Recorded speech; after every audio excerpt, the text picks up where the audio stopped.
दिया था, मैं इसे इसी अर्थ में समझकर जवाब दे रहा हूं। ऐतिहासिक साक्ष्यों के आधार पर इस प्रश्न का उत्तर जटिल है और इतिहासकारों के बीच इस पर मतभेद है।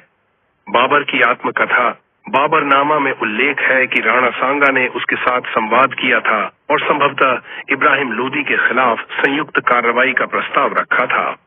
बाबर लिखता है कि राणा सांगा ने उसे भारत में आने के लिए प्रोत्साहित किया और वादा किया कि वह लोदी के खिलाफ उसका साथ देगा।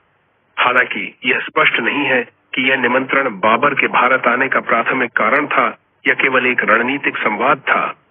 दूसरी ओर कई इतिहासकारों का मानना है कि बाबर को भारत आने का मुख्य निमंत्रण दिल्ली सल्तनत के असंतुष्ट अफगान सरदारों विशेष रूप से दौलत खान लोदी और आलम खान लोदी से मिला था, जिन्होंने इब्राहिम लोदी के खिलाफ बाबर की मदद मांगी थी। राणा सांगा का उद्देश्य संभवतः अपने क्षेत्रीय प्रभाव को बढ़ाना और लोदी की शक्ति को कम करना था, न कि बाबर को भारत का शासक बनाना। बाद में जब बाबर ने पानीपत की पहली लड़ाई 1526 में इब्राहिम लोदी को हराया और भारत में अपनी सत्ता स्थापित करने की कोशिश की, तो राणा सांगा ने उसका कड़ा विरोध किया।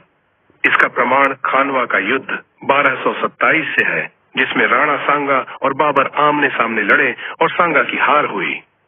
इसलिए यह कहना सटीक नहीं होगा कि राणा सांगा ने बाबर को भारत आने का नेता यानी पूर्ण नेतृत्व या प्राथमिक निमंत्रण दिया था।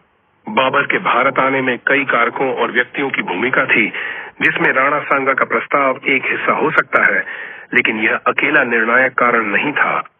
इतिहासकार इस बात पर सहमत नहीं है कि सांगा का इरादा वास्तव में बाबर को स्थायी रूप से भारत में लाना था या केवल एक अस्थायी गठबंधन बनाना था। संक्षेप में, राणा सांगा ने बाबर को इब्राहिम लोदी के खिलाफ सहयोग के लिए संपर्क किया हो सकता है, जैसा कि बाबरनामा में दावा है, लेकिन बाबर को भारत आने का मुख्य निमंत्रण दौलत खान लोदी जैसे अन्य लोगों से मिला था।